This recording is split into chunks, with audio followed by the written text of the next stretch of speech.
Hello, everyone. Welcome to another edition of Odyssey House Journals. I'm Randall Carlisle. My co-host Rachel Santizo could not make it today, but I have one of my favorite people with me, people in recovery, Cantrell. Hi, Welcome. Randall. Thank you very much for having me. I appreciate it. The interesting thing about Cantrell, and we'll get into his story, is that one of the things he likes to do now is spread the word that recovery is possible, and try to give others hope that if they're battling addiction right now, that there is a road out, and that life can be good on the other side, right? Absolutely. Life can be great. And it's a lot better for you now than it was, right? Oh, absolutely. My life now has gotten to the point where I feel like I am in control. I feel empowered. And I am just waiting for unlocking what the future holds, because now I have that option. What I like your positive approach, and not worrying that much about, okay, am I going to be this or that, or how much am I going to make, or all that kind of stuff. But I like you saying that you're in control, and that when I was going through my functional alcoholic decades. That was the one thing that bothered me the most, right. Is that, I would black out. I couldn't remember what I did, and that's a horrible loss of control. Yeah. And then all of a sudden to get clarity and be able to control your life is something good. Tell us how did your battle with addiction start out? Well, my battle started out when I was very young. I was in an environment that did not teach people the God-given gifts that we have, that I have the power to choose how to live my life, that I have the power to feel good about myself, to like what I do. I lived in an oppressive situation, so I never got the proper education into self. And it started out how young? Very young for me, 5. My mother was not around as often as I would like, and I had 4 siblings that I had to raise at a 5-year-old age, and so my life choices were mostly towards dealing with that situation, providing, keeping them safe. At the age of 5? At the age of 5, yeah. That's a hell of a responsibility. It is. And a lot of that I obviously could not deal with because I was 5. And so it was survivor mode 24 hours a day. And when I got to the point where I was able to start kind of discovering who I am, and all of that was put on the back burner. Life was day to day about where am I going to eat, where am I going to sleep, and how am I going to keep people from taking advantage of the situation where we were living from place to place. We did have family, but they weren't in much better situations. So when did the drugs start? Not at 5. No, not 5. My first addiction was food. Food made me feel good. And I went from that to discovering alcohol. At what age? Teenage, Okay. 16, 17, the thrill of smoking cigarettes, is against the rules, and right. Grabbing a beer with your friends. And eventually I would discover pot, which for me was most definitely like a gateway drug type of thing. Like I felt like for the first time I was choosing something. This was not the environment choosing it for me. This was not my mom choosing it for me. This was me. And I did have some interesting interactions, based around that lifestyle. So before that, I was very much in a situation where I avoided a lot. I isolated. And then all of a sudden, for the first time, I was starting to go out and meet people surrounded in the drug culture. I did not realize, however, is that people surrounding the drug culture was not particularly dependable. Oh, you think? Yeah. At the time, though, they're your buddies, your friends, right? Yeah. It was a group. I felt like I belonged for like the first time. And by this point, I had been adopted out of my biological family. So I was now a single child. Oh. And so that left me getting all the attention and stuff like that at home. And I have friends outside of home. I thought life was great. But you were still using drugs. Well, yeah. Well, the idea was that you feel like your life is great, but in actuality, of course, I couldn't hold down a job. I didn't make it to appointments on time. I had all those other lifestyle things that were going on with drugs. I constantly got into arguments and disputes with my mother. I did not feel independent. And of course, that shiny cloud around drug use, only lasts for so long. And then the dark clouds roll in, and you, on a daily basis, find yourself wondering why you don't have, why you're constantly feel like you need, why you want to have something different. But your friends tell you, oh, this is great. You're having fun. This is the life. What else could you possibly want? And what I didn't realize I wanted self-respect. I wanted to have some self-esteem. When I looked at other people while I was using, I didn't feel like an empowered human being, someone that was able to be respected, someone who was going after his goals. I didn't feel like that at all. I would shy away from them because I knew in the back of my head, of course, the reality was that I was making mistakes. I still didn't quite know what those mistakes were yet because I was new into using. But eventually I would discover disappointments at work. I would discover a short fuse for dealing with situations. I had no coping skills. My coping skill was using. Right. And when using did not work, I had no other alternatives. So I would just use more. If one doesn't work, two will work. Yeah.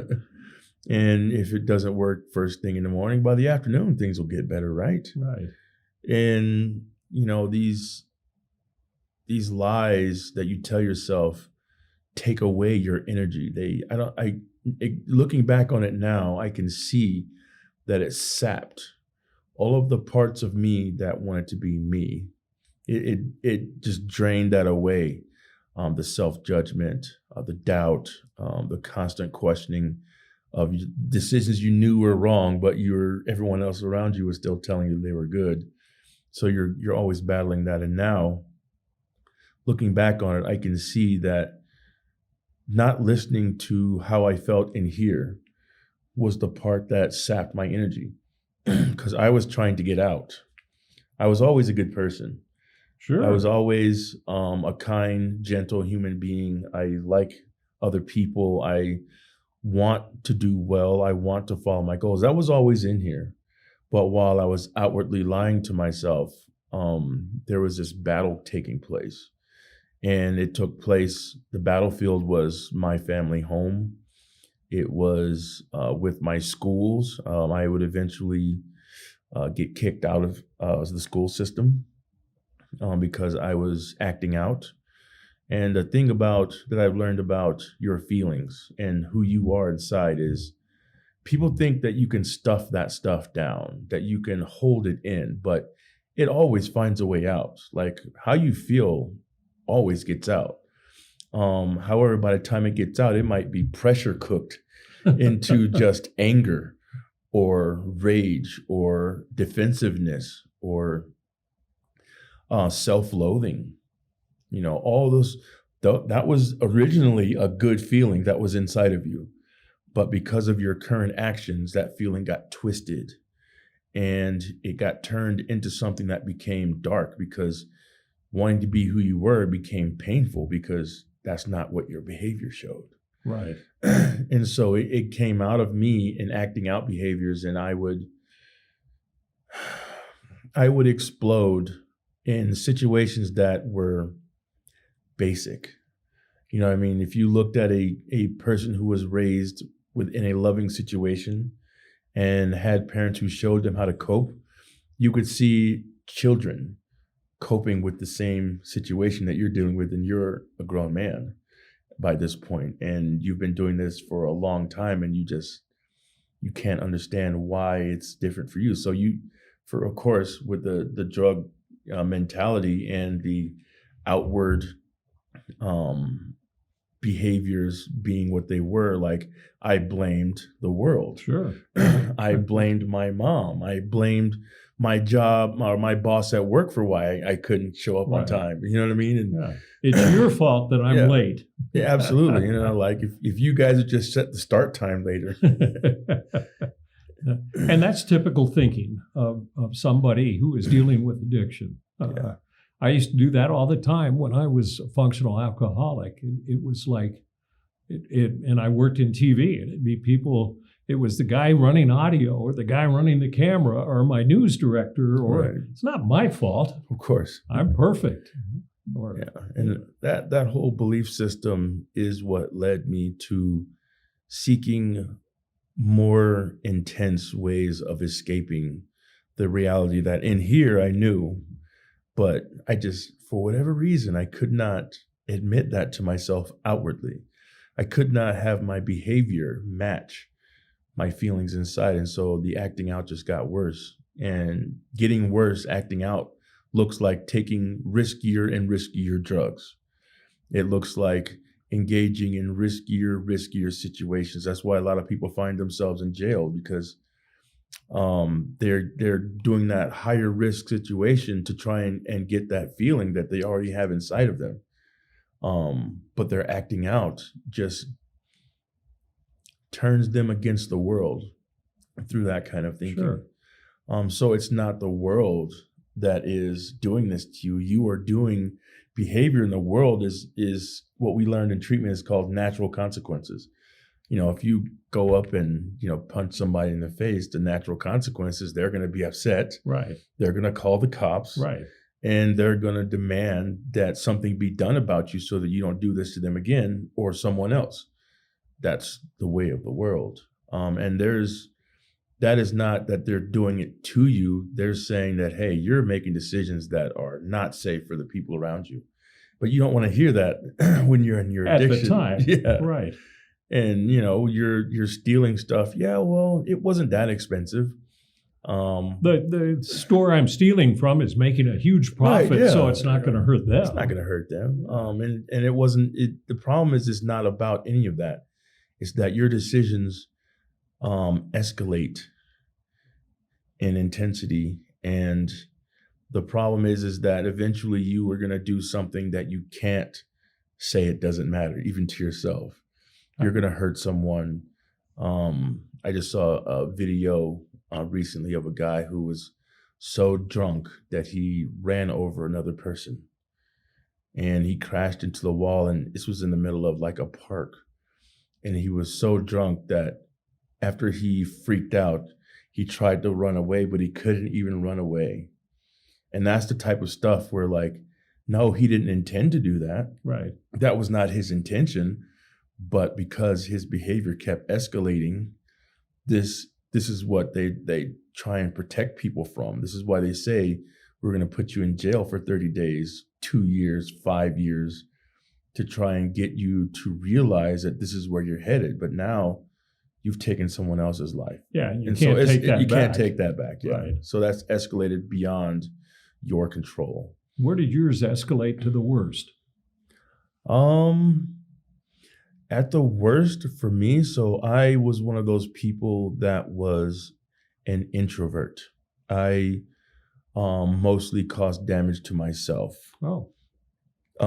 I stole from my family, who would take pity on me and not call the cops. And even sometimes they would feel so loving towards me that they would make mistakes by giving me money to help me so I didn't go and do something else. Again, escalating. So if the I give you situation. money and you can use the money to buy drugs, then you don't have to steal to buy Right. drugs. So they think they're keeping me safe, but really that type of behavior is what extends people's drug use all too often. It kept me using drugs way longer than I would have otherwise. So they enabled you and they didn't enabled set me. any boundaries? They tried. However, as an addict, I don't know where this feeling comes from, by the way, but you feel entitled. Yeah. After you realize you can get this out of them, well, now I want 3 times as much. Yeah, I mean, you said you love me, right? Prove it. And so, it becomes this thing to where like it feeds itself. We call it a cycle in treatment. And it very much is a cycle. And every time you go around that cycle, if you don't realize what you're doing, then you, even with your family, like, so for me, my deepest rock bottom was right before I came into treatment. I wanted to end my suffering, this continuous cycle of going out and using, coming home battered and just broken and recovering for a few days and going back out and using and coming home hurt. That was just like hell to me. And I remember I come home to my mom and I didn't care that she knew that I was using. You know what I mean? Like that no Right. longer was a thing. I'd escalated to that point. And I remember I just told her straight up with no deception, no trying to hide my shame. Just give me money for drugs or I'm going to go and kill someone or hurt myself to get it, whichever one happens in the process. And I just remember like that for me was crossing a line that I had previously made, even in my addiction, that I would never, because I would look at other people who did that and I would think, oh my God, well, at least I'm not that bad. Yeah. And then finally I was that bad. Yeah. And so she always wanted to help me, but she didn't know how. And one of my therapists that I had known for a long time, Bill, he suggested inpatient treatment, but in Arizona, they don't have programs like Odyssey and the other programs that are out there. They don't have the inpatient option, even for private pay. They just have 14-day, 30-day, 7-day detox type things.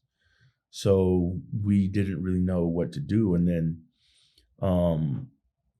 my mom, she got online and she was just looking up for programs. And I swear, if she's done the same thing recently and Odyssey does not come up. But this time it was like my higher power was like, just go, just give these guys a call. Who knows how that works when you Google something. Right, I don't know. Sometimes I think that there is a little bit of divinity involved there, some serendipity. So she went online and found Odyssey. Right. Well, she was looking for long-term programs because even I could see that I've done the 30-day program thing. It doesn't do anything. If anything, it makes the situation kind of worse because you come out clean and your body. So when you use the drugs again, your body feels that intensity all over again, kind of like your first time. And so now you're back to that level of wanting quickly. Yes. Yeah. Very quickly. And now you know where to get it. Like you have all of that I'm knowledge. A pro. Right. Yeah, exactly. And you kind of, so you lose yourself a lot faster and you seem to, rather than just falling, you dive into your addiction. So how'd you get into Odyssey? Well, I got in, I called a couple of other programs first, actually, and I was not accepted into those other programs. And the director of the program said, basically we only take, people who are just out of prison, like they don't have any places to go. They don't have any family. And when I gave them my background story, I had my mom, I I was still somewhat functioning. I had a car, I still had a job, I still had money, so I didn't qualify. And so I was furiously upset. Because this was like my last go. Like I was like really like I don't know what else to do. And so I was irrational in my youth at that time, so I just gave up. But my mom persevered. She could think a lot more clearly. And she asked him, where else can he go? And they said, well, I know have this number to this program. It's a very hard program, though. Most people don't make it. And she was like, he can make it. He can do it. She never gave up on me. And she got the number to Odyssey. And I called admissions and I talked to them and they gave me the website information on what I need to bring and, come on down. But this was unfortunately at the time when COVID had just hit. Yeah. And so the intake process was a lot more strenuous at that point. Sure. They had to make sure that you were sick or that you weren't sick and that you weren't going to come in and infect the house. But actually, the ironic thing was right before I came, I did get COVID. So I had to wait. At that point, it was still, they were saying 30 days. This is in the very beginning of COVID. Yeah. So I waited my 30 days and then I flew up here and I had somehow gotten the time wrong for my intake. So I was early. Better than late. Right, absolutely. Yeah. So I did not end up getting in on that day. So I went back home and I used again. And I remember about 3 days after that, I got a call saying, we're going to have an opening for you. There's going to be a bed in 2 weeks. All you got to do is make it here. I waited that 2 weeks. And in that time, my drug addiction had intensified even more. However, my mother had gotten some help from some of her friends. And they were saying, no, don't enable him. Do not give in to that, impulse to help because you're not helping. And so I kind of had a few days there about a week before, where my mom had stood her ground, held her boundaries, and I was very proud of her for that. I got my head clear a little bit. I got on the plane and I came to the program and I went in and immediately, this was unlike any other program I'd been to. I was being treated like a person right from the beginning. They wanted to know everything about me and my addiction. How did it come about? How do you feel? Are you healthy right now? I was given food. I was given clothes. Mm-hmm. I was given everything that I needed. I remember at that point I needed shoes. And they had a pair of shoes that fit my big feet. What size? 13 wide. Oh, yeah. Wow. Yeah. So I was really impressed by that because the other programs I went to, they really did not, I wouldn't say cater. I'd say they weren't really interested in how you had showed up. They were mostly just interested in the fact that you were sober. And if you were sober, then they would help you. But if you weren't sober, then they would not help you. But the place I was at here, I just used yesterday. And I was terrified to tell them that because other programs will kick you out if they know that you haven't been sober for sometimes it's a week, sometimes it's 14 days or 30 days. They'll tell you to go get clean, then come back and we can help you, which never made much sense to me. Yeah, right. If I could do that, then I wouldn't be coming here. But we only have about 5 minutes left. Okay, so yeah. Describe just briefly how long you were in Odyssey and how it worked. I was in Odyssey for about 7.5 months. Okay. And during that time, I engaged with myself in ways that I did not expect. When I came to treatment, I had an idea about what I wanted to do to heal myself, but I didn't really know what the process was. It was just an idea. And in here, I gained things I never expected, like self-esteem. I learned not to force my emotions down. I learned to speak up, and that was empowering. And so each one of these things is kind of built on another. And then I learned about this word called accountability, which I had never heard before. And that word would change my life. And I would use that word as like a self-healing like tool. And throughout my 7.5 months in treatment, I would go from being this fragile little pup who needed so much attention to heal, to being a leader in the house. And this change happens all by itself.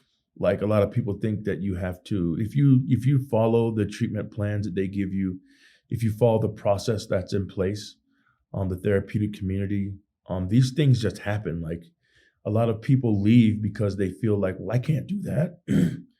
You know what I mean? And they have all this self-doubt, but really just being in this environment changes you. You see other people going through struggles and you see how they grow and they learn. And it's one action at a time. I learned that I have the right to choose. Like, even when I didn't feel like I was choosing, like my environment chose what I had to do to survive. Even in that situation, I felt I had an option to choose what I wanted to do. And I didn't realize this. And once I felt like that, I started to take my power of choice. I wouldn't say it's control, because control sounds like, I'm getting to dictate how the world is around me. That's not the case. The control I'm talking about is the choice that I get to make. I get to respond to situations that I find myself in. And the deeper you go with choosing, I mean, it can get down to a microscopic, almost genetic level as to choice. Because then I am now discovering I get to choose what I put in my body, whom I talk to, what we talk about, whether or not I surround myself with positive people. I stay involved with the program. To always remind myself is that the change is ongoing. It never ends. That's why I kind of like the name Odyssey, because it really is. It's an adventure. An epic journey. Absolutely. Yeah. And it's one that I'm discovering things about myself that I have not even thought about since I was a kid. Like I'm going that far back. Wow. And it's been great. And you seem so happy now, and you speak so well. I mean, it's really impressive. Thank you. I wish I would have met you when you first came in, so I could see the difference. Yeah, I don't want to have met you then. Right. Yeah. I was very much into, so much negativity can surround a person that it drowns them. And if you have never experienced a place or an environment or people or a community, which is where we live in a therapeutic community, if you never experienced what it's like to have people, in my mind, it's when I'm about to fall, I have dozens of hands holding me up. And then once I can stand, they let go and they cheer me on. And when I'm going to make a mistake, they point it out. They're like, there's a hole right there. You don't go over there. Let's walk over here. Yeah. Let's go this way. There's something that I can't see coming, but they've been in this for 5, 10, 15, 20 years. They can see that meteor from space coming that I am not even perceiving yet. They're going to be like, you know what? We're going to take a break and we're going to stop right now and we're going to let this bad thing pass. And we're just going to get strong in the moment. And they keep you there and you're like, but I want to go. I want to do something. I want to move. And like, just relax. And then the meteor hits and you're just like, oh my God, I avoided that. Thank you so much. And you're just like, I never would have seen that coming. So you realize that this is how it is to be a part of a community with people who have been doing this for longer. And I'm so grateful that I've had this experience, because now I'm getting to do the exact same thing for other people now, 14 months into my recovery. I'm getting to help other people, not to do it for them, but to do it with them. Wow. we're glad to have you in our recovery community. You're an impressive person, and you do so many good things now, and I can't wait to see what your future holds for you. So, Oh yes, it's bright, Randall. yeah, I know. It's bright. Cantrell, thank you for sharing with everybody. I hope you're an inspiration to everybody out there watching, because recovery is possible and it can be great, right? It can be great. Recovery is not boring. It's the adventure of a lifetime. Trust me. Thank you, Cantrell. Thank you, And thank you for watching another edition of Odyssey House Journals.